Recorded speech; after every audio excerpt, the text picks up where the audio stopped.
Welcome to the How to Be Awesome at Your Job podcast, the show where brilliant professionals share how to sharpen the universal skills required to flourish at work. Enjoy more career fun, wins, meaning, and money with your host, Pete Makaitis. Hello, and thanks for joining us here for episode 523 with Dr. Kyra Bobinet. If you've ever had a challenge between this intention you've had to do something and then your actual behavior in doing or not doing that something, Kyra can help. So you'll learn 1, powerful behaviors that build life-changing habits, 2, just how long it takes to form a habit, and 3, quick ways to ease stress and anxiety at work. So if you want to check out the show notes or the transcript or the links to items we've referenced here, it's over at awesomeatyourjob.com/F523. Now here's Kyra's story. When it comes to health engagement, Dr. Kyra Bobinet has 5 words of advice. Be caring, authentic, and useful. As a CEO and founder of engagedIN, Kyra devotes her life to helping people crack the code of how, what, and especially why we engage. Kyra has founded several healthcare startups spanning behavioral health, population health, and mobile health. She has designed behavior change programs, big data algorithms, billion-dollar products, mobile health apps, and evidence-based studies in mind, body, and metabolic medicine. All of her designs, whether for at-risk teens or seniors, are rooted in the belief that true caring is our greatest value. So thanks to Kyra for spending some time with us, and thanks to our sponsors. Check them out.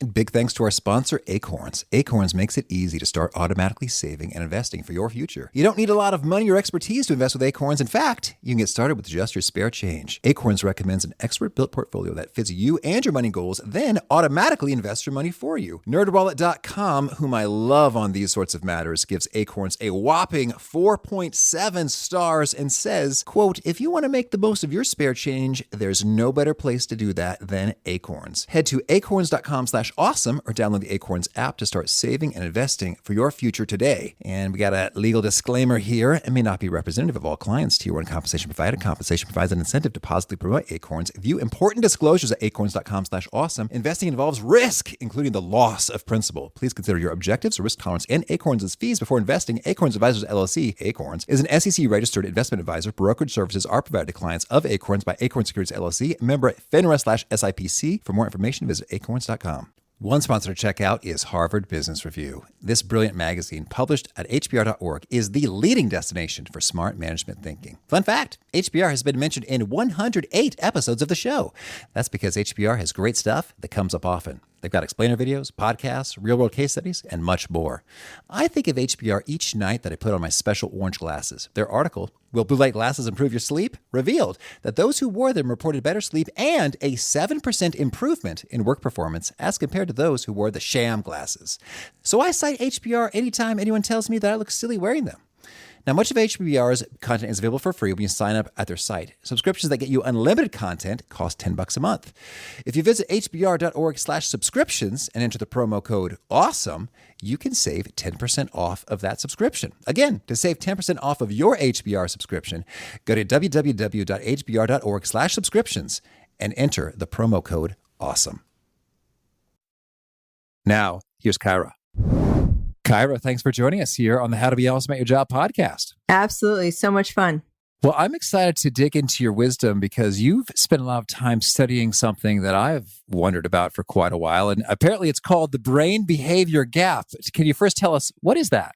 Yes, sir. So everybody will recognize it as, I know what I should do, but I don't always do it. And that's the difference between what you know what you should do, your brain, and what you actually do, which is your behavior. And it's kind of this fun, humorous aspect of being a human that we all face this issue in trying to get ourselves to do things that we don't end up doing.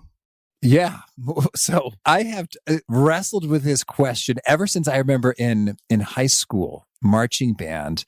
And toward the end of the summer, we had what we call band camp, which the movie American Pie has ruined the idea of band camp for people. But anyway, we'd spend, just about, 8+ hours a day, Monday through Friday for, a couple weeks, just working on the marching and the playing.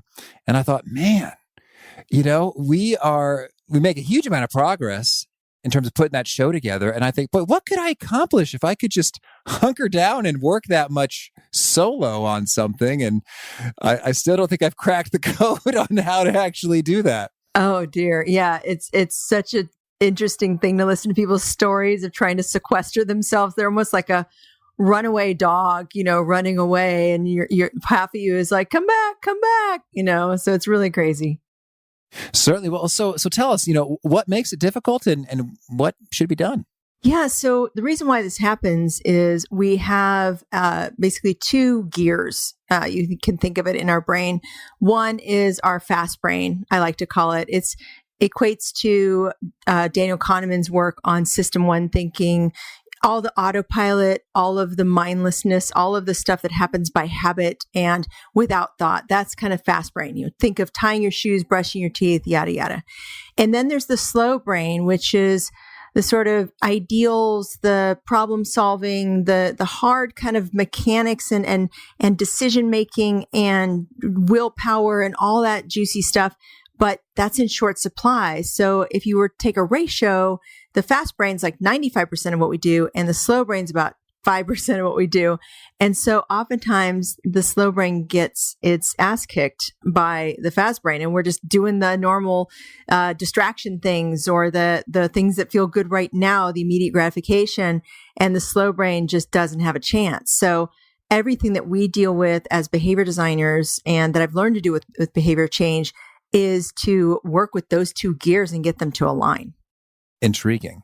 Well, and so I guess I'd love to hear maybe a story associated with someone who had something they knew they should do, but weren't doing it. And then they enacted some approaches to see some cool results there. Yeah, absolutely. The general principle that people can kind of take away is make the good stuff faster and make the bad stuff slower. So one of the amazing stories came out of Google where they had an M&M problem, and they offer a lot of free food. And there's even jokes here in Silicon Valley about, the Facebook 15 or the Google 15, almost like in college when you gain 15 pounds because you have so much free food and just endless trough of food. So they were having this problem with M&Ms, and they decided that they had to create some barriers, some friction, if you will. And so they took them from, eye level bowls that were open with a big scooper, and they put them in jars, closed them up, and put them down by your kneecaps. So you had to kind of squat down, which a lot of people weren't willing to do, and then kind of monkey open the jar and get in there. And then they had like a little tiny scooper. And so that's one example of, kind of putting friction in between you and the autopilot that will probably not serve you. So whether that is the snooze alarm, if some people have a real problem with hitting snooze.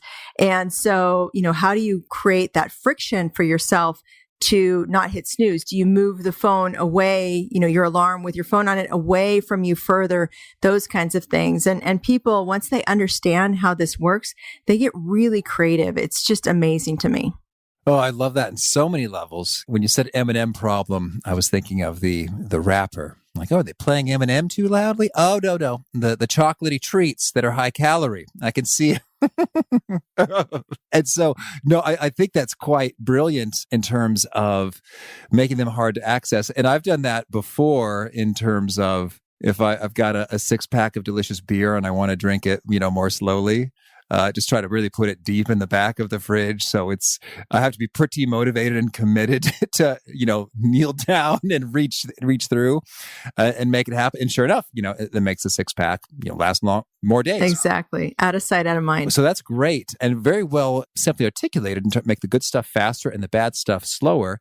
So that's reshaping the environment. And I'd love it if you could maybe give us a few more examples of some smart moves that have helped people out. Yeah, absolutely. There's this concept called the Ulysses contract. And this is from a colleague of mine, David Eagleman, who's a neuroscientist at Stanford. And he actually talks about this with respect to getting yourself to do the Ulysses story is very famous in the Odyssey, where he basically is on a ship and he really wants to hear the siren sound. So he has his sailors lash him to the mast of the ship so that he doesn't jump overboard, which is what the sirens make you do. And then he stuffs all of the men, the sailors, with wax in their ears or cotton, I can't remember. And so they can't hear the siren sound. So they're navigating the ship, and he's able to enjoy the music without that. So what Dr. Eagleman talks about is how can you put yourself in a situation where you absolutely have to do the thing, So, oftentimes when people purchase something, a cruise or a trip maybe that makes them take vacation because they're really bad at taking vacation or taking time off, daddy-daughter dates, even date nights with your spouse, those kinds of things are kind of these Ulysses contracts. They're things that once you commit to them, you've put so much into it that you have a disincentive to bail out. And that way you kind of prevent your future self from making the wrong choice. I'm thinking if we zoom into workplaces and professionals, how have you seen some additional approaches play out in that particular context? So we're at work. We want to do more of the good stuff, less of the bad stuff. What have you seen work out well for folks? Yeah, absolutely. So all of us have had this, what we'll call phantom invites that we put on our calendar, right? I call that behavior fantasy, where you have a standing promise to yourself in the future and you just shoot right through it. It just, so many times you break up with that promise with yourself so that it doesn't actually even get your attention anymore. All of us have that, whether we put workouts there or go to sleep early or only work on the report until here, or even start, like procrastinators like myself, starting something is the hardest thing to get yourself to do. So, kind of wrangling yourself into that, there's a number of different strategies. So you can actually create social accountability, which is kind of a consequence. If I tell somebody to hold me accountable, I set a deadline for that person, then there's a social element. And our brains are extremely social. So we will most times than not get that done or get close to that deadline that we set for another person, because we're obligating ourselves again in the future in that kind of Ulysses contract way.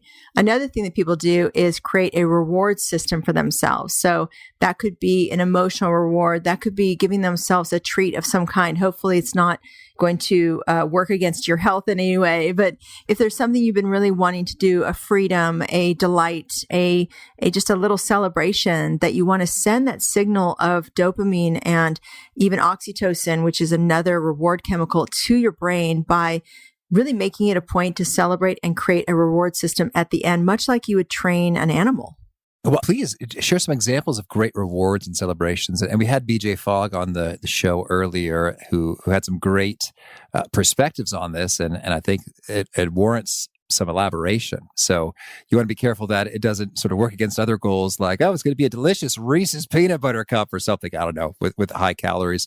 But what are some great rewards or celebrations you've seen really work for some folks? Yeah, the best ones are in context, meaning that they're related to the actual effort itself. So if you are trying to get something out on a deadline, then to basically build in a lazy day for yourself the next day. And in most cases, and in most workspaces, you can kind of take it back a notch for a little while and go for a long walk or take a little extra time, or even do something different on your break if you have a very rigid break system, timing wise. So those kinds of things where you feel like you're free and you're in control and you're the boss of yourself, and you're not really tying yourself to the dutifulness, which so much of us do at work, is being dutiful to others or to your team, and really just doing something nice for yourself. And I think it's the hardest thing in the world for people to do, to really have a moment of selfishness that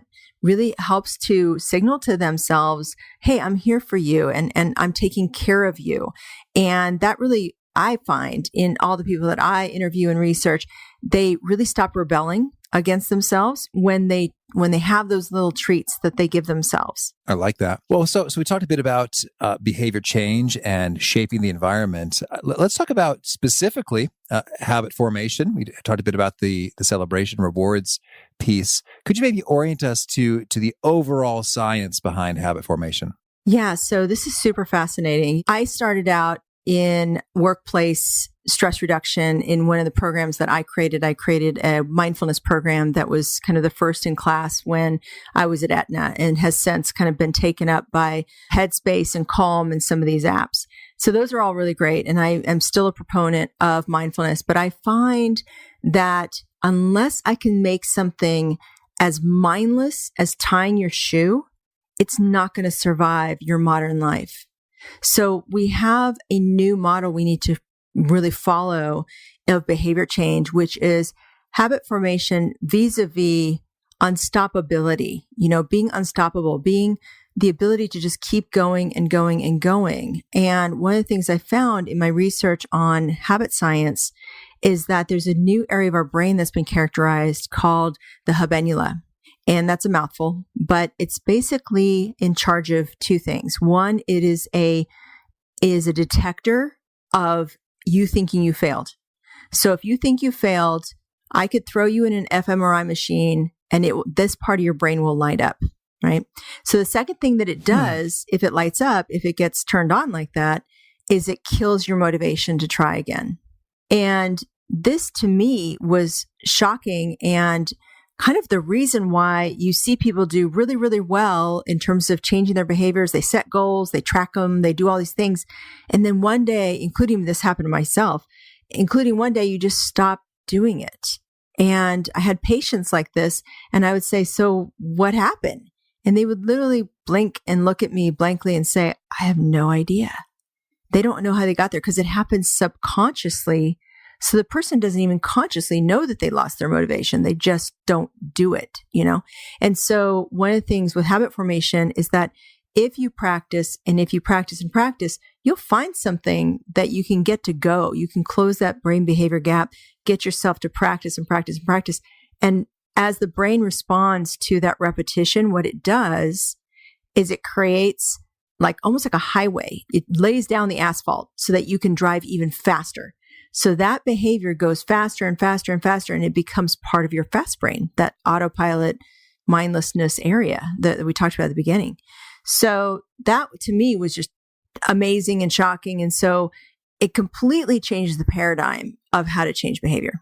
Right. Well, and I think it has all sorts of implications there. The habenula, you think that you failed, so it kills your motivation to try again. I guess I'm imagining then one implication may be that you want to maybe reduce the size of the thing you're trying to habituate so that you don't fail. You keep on winning again and again and again and building that highway. Is that accurate? That's the safest thing. And I know BJ, who's one of my mentors, is really into making it small. I do think that you can really get a higher percentage of shots on goal if you start with small. But I've seen people start out with something big if it works for them. To me, the thing I'm drawing from the science these days is what matters most is if you find the thing that turns you on and that works for you, that fits into your life, no matter how big or small it is. Usually it is small, especially with somebody who's a little shaky in their confidence in that particular area, which is what BJ is really good at, is just like getting that wheel to turn, in people and simplifying it and making it tiny. He calls his program Tiny Habits even. So I do believe that that's a really good, kindergarten place for everybody to start safely.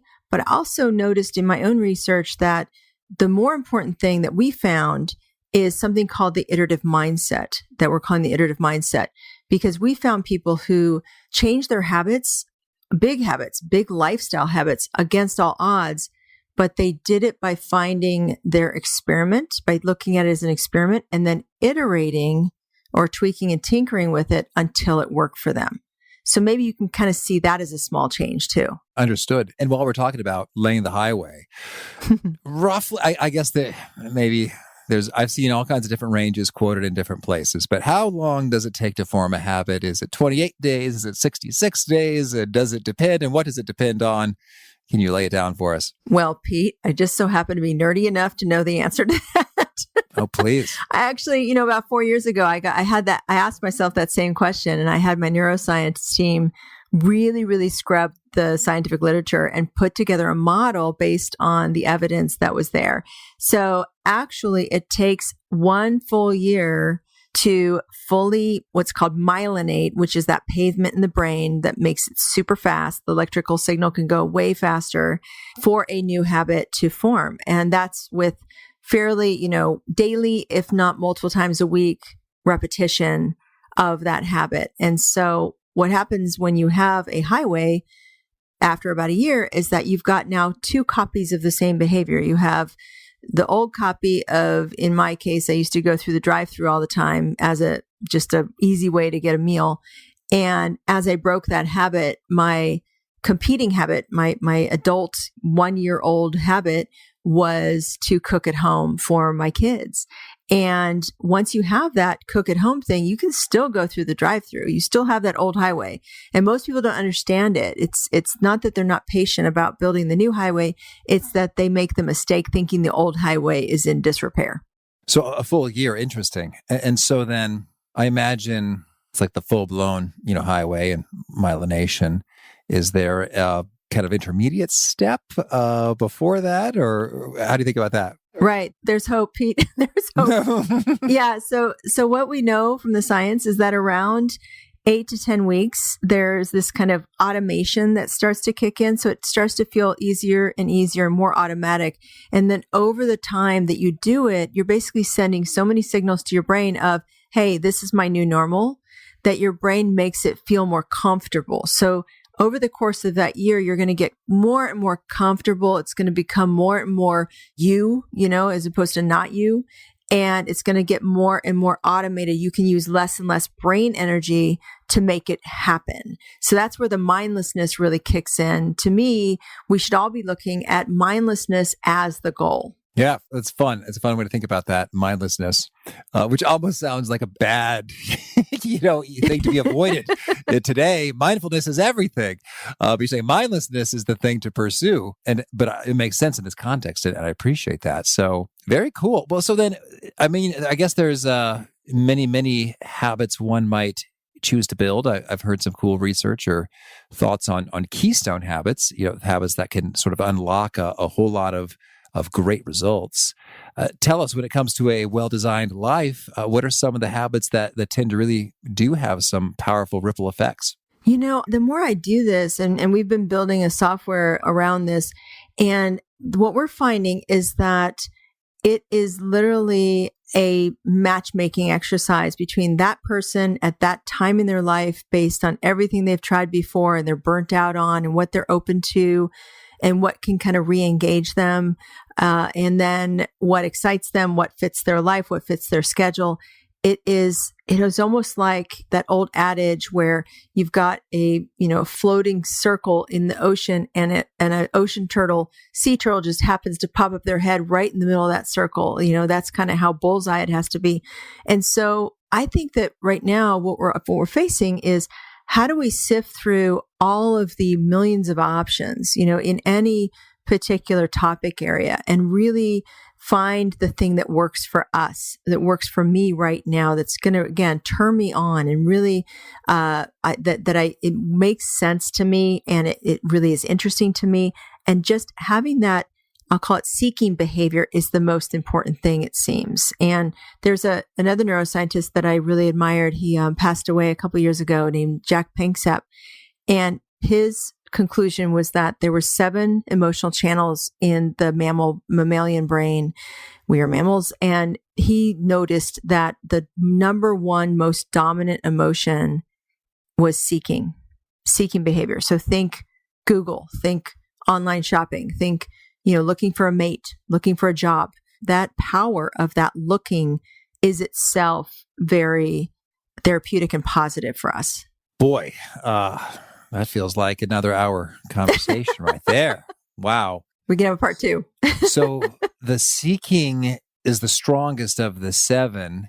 And it seems like there's a lot of implications to that. What do you think are among some of the biggest when it comes to folks who are trying to become awesome at their jobs? If the seeking behavior is among the strongest of those 7 emotional channels, how do we make that work for us? Yeah, obviously the tribe that follows you is of that ilk. They've already won that particular contest because they're seeking. They're taking in new information. They're leaning into more and more answers for them, and they are perusing all the wisdom that you're sharing on this show and the people that you bring on this show. So basically, they're locked in there. I think just hearing it might just be another validation of that. Keep doing that. You're on the right track. That's exactly what we all need to do. And in fact, it should be probably a red flag in that case for this audience that if you stop seeking, maybe look at that. If you get stuck in your career or in your progress at work, then look at seeking first. Did you lose seeking? Did you lose curiosity? Did you lose spending time wondering about things and opening yourself up? Because that's where that next round of growth would lead you to. That's powerful. Thank you. Yeah. Well, so I also love to get your take when it comes to automating, building good habits and breaking bad habits. Yeah. Are there any particular behaviors? You mentioned there's a matchmaking situation, but any sort of small behaviors you recommend we might start doing right away to make it easier to develop these highways? In the habit science, there's two variables that stand out as the most important. Number one is time. The time of day or the time after or before. Your brain understands time as sequences, like I do this before I do that. I shower before I get dressed.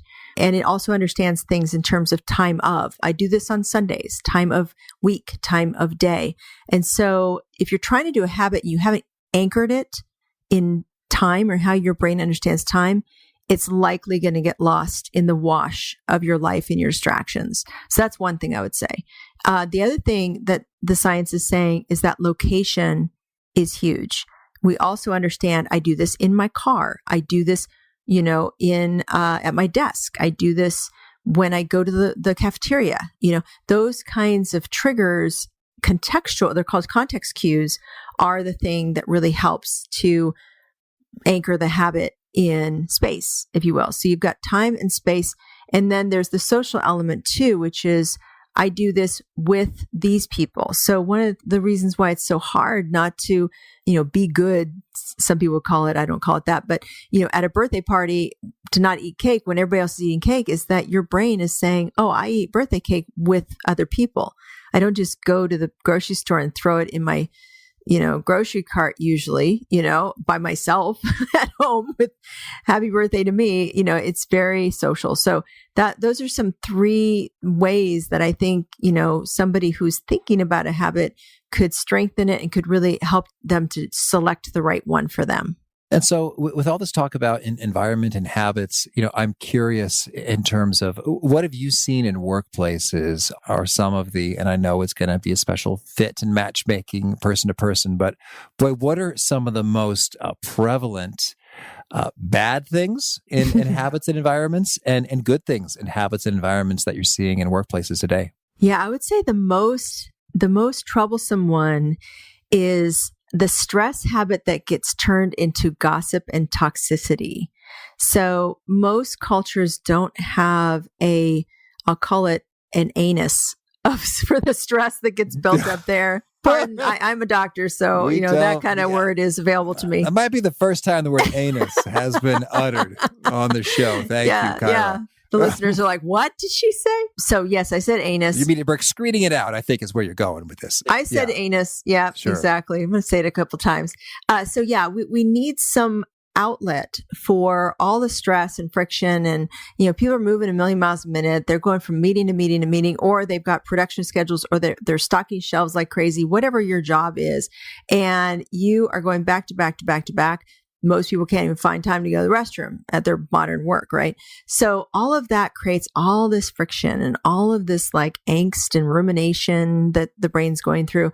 And then there's not a real good mechanism that needs to be designed for really, the exhale, the anus, pooping, getting it all out, And so that then turns into backbiting, gossiping, cannibalizing each other, that sort of thing. And so I would say that what works for everybody is to engineer some downtime in the middle of the day to find ways to give yourself a mental break to, this is where mindfulness comes in really good, 3 deep breaths and you literally reset your brain and you just have to remind yourself how to do that or get your attention to remember to do the good thing, that you know to do. So those kinds of mechanisms I think are universal. And then there's sort of little productivity things that people are, like, I would say there's different segments of productivity tricks and hacks that people have. There's the procrastinators like myself who need to have external deadlines to bump our noses up against. There's people who are super diligent who need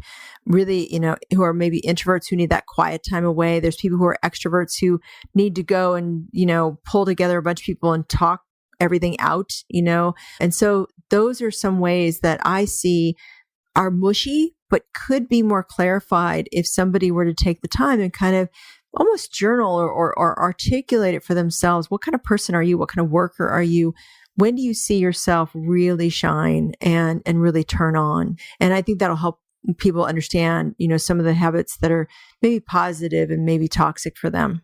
Oh, that's lovely. Thank you. And what is some of the most encouraging, great stuff that you're seeing there? My heroes these days is a company called Workday, and they do HR technologies, kind of SaaS platforms. But the thing I like about it is that their people who are in charge of their employee well-being are focusing on rumination, because that one of the good things that's come out of the mindfulness research of late in the neuroscience side is that we know now that if your brain is on loop in an area called, forgive me, dorsolateral PFC, which is prefrontal cortex. It's basically kind of, if you look at your forehead and you kind of go an inch to the right or left, there's two little areas there that are basically causing you to focus on yourself. And rumination is, oh, did I do that right? Oh, what does she think of me? Oh, am I going to get fired?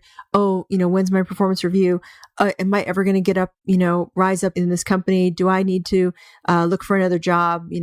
Does so-and-so like me? All that rumination. And what they know Workday is dealing with is training programs and discussions and well-being initiatives to help people deal with that rumination, because that has been tied to, again, going back to MRI studies, to feelings of depression, feelings of anxiety. We have an epidemic of anxiety these days because of the number of triggers our brain sustains that throws us into rumination on a daily basis. So I think the modern workplace is really, how do we design for freeing ourselves from this brain's kind of loop tendency to get into rumination sequences, Oh, and Kyra, I'm fascinated by, I've encountered some research associated with how our current levels of anxiety are just like wildly higher than they were a generation or two ago. And so that's a whole other conversation. But well, what are you seeing in that? Because you live this every single day. You live and breathe in this industry and in this area. Well, but I think I heard a talk in which someone said that, in particular, I think they were talking about teenagers had levels of anxiety just sort of like normally, like in terms of like their day-to-day experience, that were comparable to, I think, sort of veterans suffering from PTSD. And I said, what? And so that was eye-opening and so I've got two precious kiddos under 2 right now, and I'm thinking about, their future. I was like, whoa, what is going on there? That's intriguing. And I've yet to do my seeking of many answers there. But you brought up something intriguing there with regard to, well, hey, we have so many more triggers now for rumination that lead to anxiety. So could you unpack what are some of those big triggers we've got now that we didn't have before?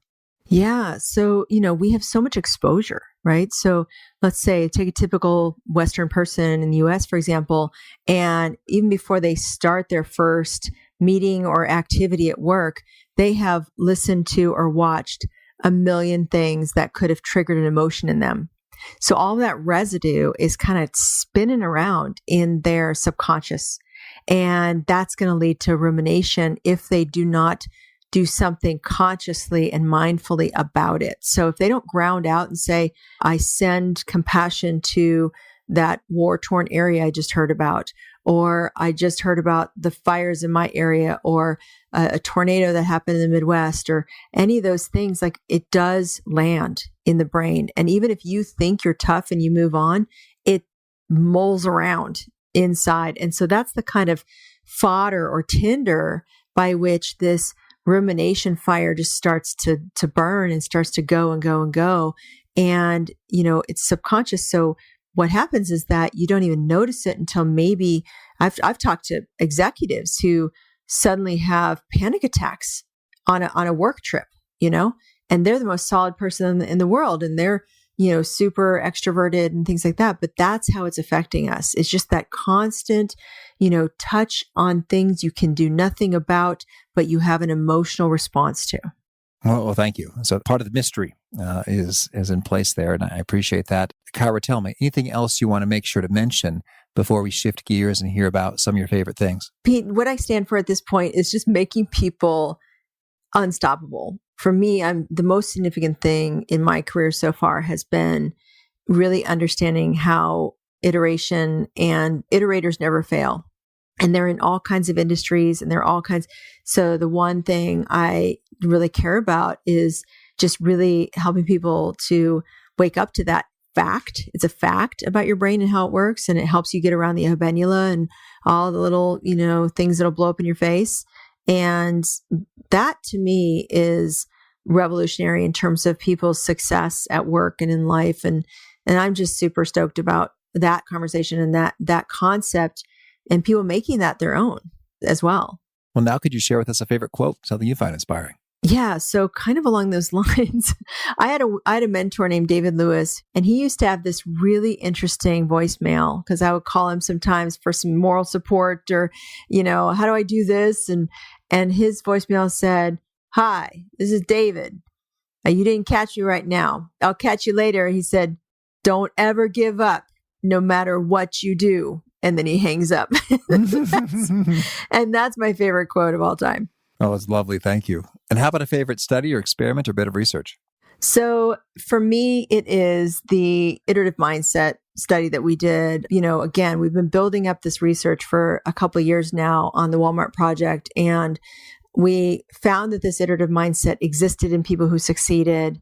But then we took a huge chance in broad daylight in front of our biggest customer. It was the biggest professional risk I've ever taken. And we did this study to see if we could get people to adopt this mindset and if it would change their outcomes. And we actually found that, we could get them to lose weight at the regular 1 pound a week, healthy pace, and that they had habit formation that was statistically significant, and they had mindset formation that was statistically significant. So to me, that was just delightful, and really following the science and reading all the homework before that really helped us set us up for something that was going to work out. Oh boy, that's powerful. And maybe if we could hear one sentence on how would you characterize the iterative mindset as opposed to its alternative? Yeah. And the credit goes to the MacGyvers of the world. This is something that even though I'm putting language to it, this is found in nature. So people just are so clever and it's so amazing. So these are people that worked for Walmart, lower socioeconomic status. They had every stressor, every time and money constraint in the world, family not being supportive of them. And they changed their health. They changed their lifestyle to be healthy against all these odds. And what they all had in common was this iterative mindset, which is two parts that we can tell. Number one is they see what they're trying next as an experiment. It's not this like do or die. It's not a goal. It's just, maybe I'll play with this a little bit. Maybe I'll practice this a little bit. So they see it as a practice. They see it as a non-consequential experiment. That's part number one.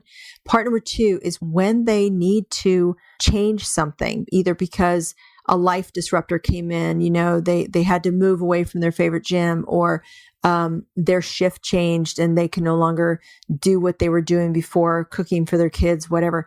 They would iterate. And much like tech here in Silicon Valley, that iteration, that sort of relentless iteration of I'm just going to iterate and tweak and tinker until I find the next thing that works for me, made them different from everybody else, because everybody else goes, oh, I failed. Boom, they hit their habenula. Boom, they stop trying without even knowing it. And boom, they quit. They quit trying. And that is the biggest problem. So, and every time I talk to clinicians or people who have changed their lives, they recognize this pattern. They're like, that's how I do it. So I know that it's real. I know that it's natural. I know that it's not like high academia, but it's something that everybody can do to make their life better. And in fact, I haven't met a single person who has made their life better who didn't do it in this way. Powerful. Thank you. Yeah. Now, could you share with us a favorite book? Yeah. So my favorite book that I read every night with my husband, just one little passage because it's teeny tiny. It's called The Tao Te Ching with Stephen Mitchell.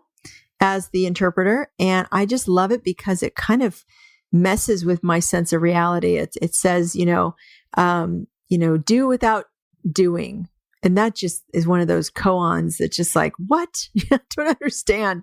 So I like making myself feel like I'm confused and I don't really understand this deep, profound philosophy stuff, but I still like to take it in and try to chew on it a little bit. And how about a favorite tool, something you use to be awesome at your job? So for me, I use a couple things. For my to-do list, I like the Clear app, and I only look at the top 3 things every day because your brain only understands sets of 3. I also have been using Otter lately to write my new book, and that just transcribes all my words because I'm better at talking than sitting down and making myself write. And that's one of those, Ulysses contract things. And then I also, every year it's coming up now, I'm going to do another vision board for 2020. So I actually do a vision board. I do it with just a big Sharpie and a big, nice piece of poster board. And I put it up for the year, and pretty much everything that happens in the year follows that vision board. Thank you. And how about a favorite nugget you share that really seems to connect and resonate with folks? They quote it back to you frequently. Yeah, I think that the one that's been really resonating with people lately is mindlessness is the new mindfulness, because we know we're busy, we know we're distracted, and we know we have to, if we're going to change our lives and change our behavior, we have to get it to a mindless state. And if folks want to learn more or get in touch with you, where would you point them? Yeah, well, we have our company website, engagedIN.com. Our product website is FreshTri.com. And then my namesake website, you can always say hi to me, drkyrabobinet.com. I'd love to hear from people. And do you have a final challenge or call to action for folks looking to be awesome at their jobs? Yeah, I mean, there's no reason to stop trying. That's my message, is just be unstoppable and get around your habenula. And if what I said about the iterative mindset works for you, or you need to even tinker or tweak that to fit the way you think, do it, because, there's no reason to stop these days. And if you find yourself getting stuck, just, shake it off and realize that you can iterate your way out of it. Well, Kyra, this has been so much fun. Thank you, and good luck in all of your adventures. Yeah, thanks so much for having me. I really liked Kyra's take on making something mindless, and in that way, you can make progress, because then it is sort of bulletproof. It is unable to be co-opted by all of the stuff and the distractions and the maybe tough truth associated with, to really build that super highway in the brain for a habit, it can take a full year to get there. So good stuff from Kyra. Again, the show notes, the transcript, the links to items we've referenced are at awesomeatyourjob.com/F523. If you haven't already, I hope you'll push subscribe to catch our next guest, John DeJulius. He's talking about ways to build rapport quickly with folks. And if you're looking for another podcast to tickle your brain right away, you might check out the Explain It Like I'm 5 show, which is a lot of fun. This is hosted by my buddy Tim, whom I met at Podcast Movement. Super cool guy, super curious, thoughtful guy, and he brings that into the podcast. And basically, it's just about learning stuff and having it explained to you like you're 5. So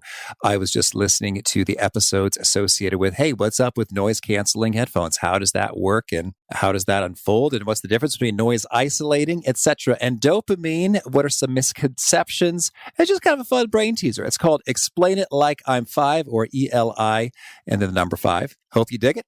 Until next time. Peace. Thanks for listening. To get the most out of the show, we recommend 2 key things. First, check out the extra resources at awesomeatyourjob.com. You can find this episode's transcript and links, as well as the perfect episode for your situation. You can search the full-text transcripts of hundreds of episodes, or explore episodes tagged by topic and competency covered. Second, subscribe to the podcast and get future episodes automatically. You can subscribe by telling Siri and several other smartphones and speakers, subscribe to the How to Be Awesome at Your Job podcast, or by tapping subscribe in your podcast player of choice. If you'd like some extra help figuring out podcasts and how subscriptions work, visit awesomeatyourjob.com/subscribe for guidance. Hope to catch you on the next episode of How to Be Awesome at Your Job.